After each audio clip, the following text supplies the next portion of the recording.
Hello everybody, you're welcome back again to the Reggae Appreciation Society.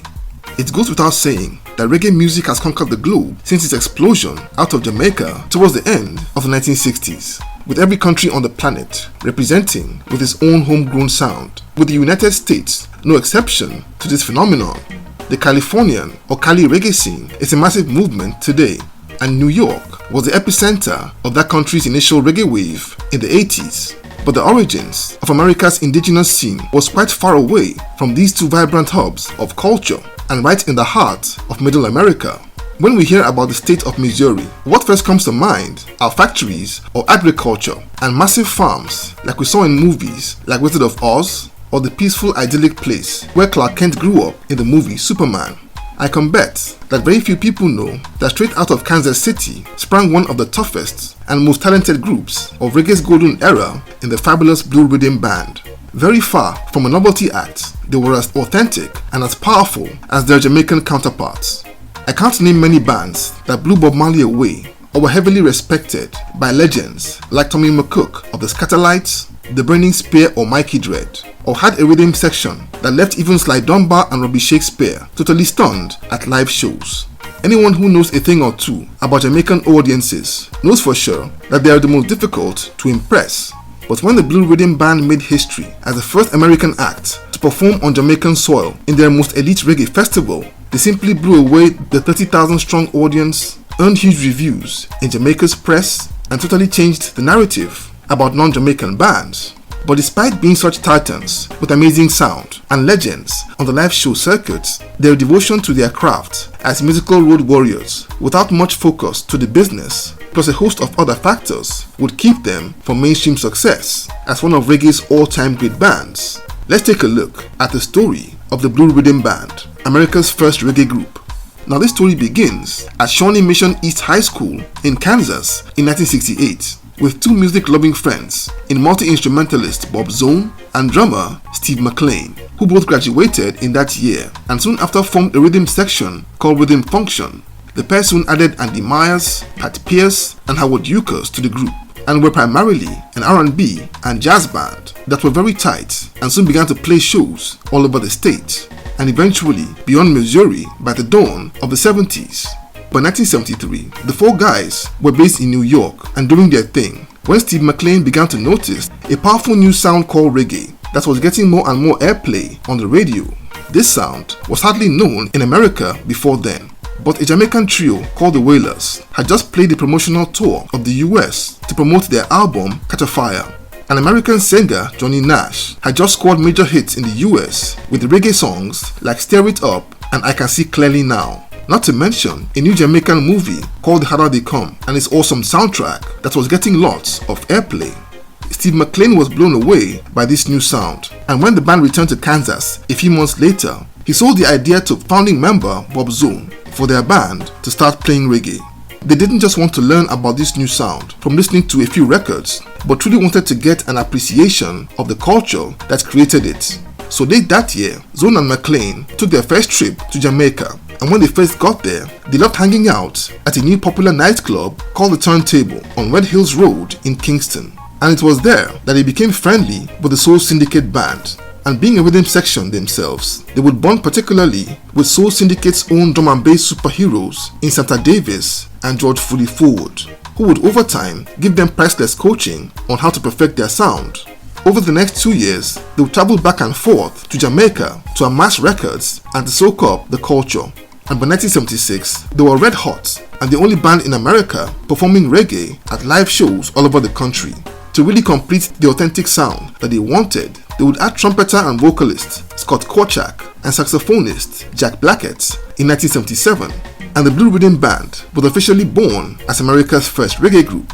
Their fame would grow quickly as reggae was becoming more popular, and most importantly, they were an incredible act that drew very heavily from the traditional ska and rocksteady sound from Studio One.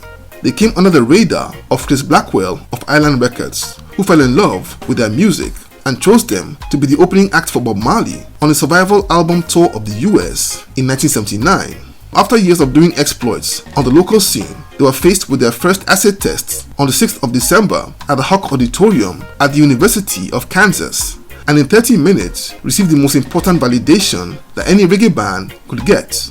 At first, the audience was cold and impatient, as they had paid good money to come and watch Bob Marley, who was then the global icon and ambassador for reggae music. But when they began to jam, the whole atmosphere would change, as they unleashed a heavy bass-driven sound with precision and raw authenticity. And as their set drew to a close, their energy would draw Bob Marley out of his dressing room, who was supposed to be chilling and getting in the zone before his own act. According to witnesses, the Tough Gong came out to watch them and stood totally riveted next to the sound engineer at the mixing desk as the band ended their set to a standing ovation. Bob was particularly captivated by Steve McLean, who was executing complex, heavy one-drop rhythms, and told the engineer that was one of the best reggae drummers he'd ever seen.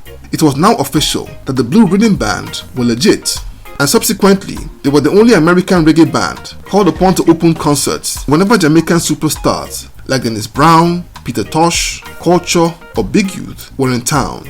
And they would also open for Burning Spear, who very quickly became one of their biggest fans. In 1980, they traveled to Jamaica to record 19 songs at the popular Channel 1 studios, with the aim of making an album, but for reasons best known to Chris Blackwell, Island Records would choose not to release it. This band was fiercely committed to their live shows with little or no interest in recording. But thank goodness that in 1981, they would record the songs that made up their debut album, Restless Spirit. And the next year, they unleashed their biggest single, named Nancy Reagan, a humorous jab at the then First Lady of the US. And that song became an underground smash hit. But in December 1982, the ultimate test of their credibility would come when they were invited to perform at the 5th edition of the Reggae Sunsplash, the first American reggae act to get invited. They faced a skeptical audience of 30,000 people who saw them simply as novelty acts. But in a matter of minutes, they had that crowd in their pockets, singing along and rocking out at the churned out tune after tune, including long-time admirers like Sly and Robbie and the Burning Spear.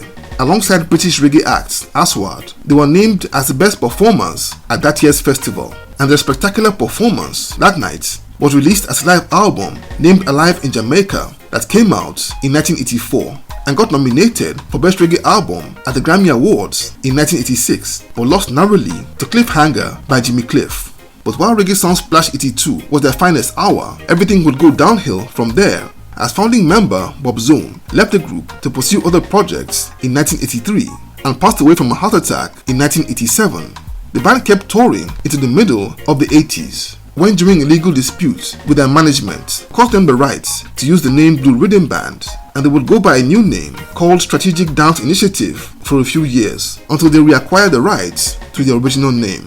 This band never broke up per se, but badly demoralized by legal issues and the sad loss of Bob Zone, their activity and output would slow down a great deal over the years, though they made a comeback in the mid-90s with a strong showing at the Sierra Nevada World Music Festival in 1997, and would be backing band to big names like Junior Reid and Big Youth whenever their tours would pass through Kansas City over the years. Sadly, they lost trumpeter and singer Scott Kochak in 2007 and were inducted in that same year into the Kansas Music Hall of Fame. This wonderful band still reunites from time to time and are by no means retired. Though among the most gifted bands to ever do it, their lack of interest in recording their material has meant that their spectacular activities over the years haven't gotten them the accolades that they more than deserve. But truth be told, what they have put out is more than enough evidence to say for a fact that this ensemble wasn't just the first American reggae band, but among the best that the genre has ever seen. So there you have it. Thank you for watching this video today. Please leave a like, subscribe, and until next time, Jah bless.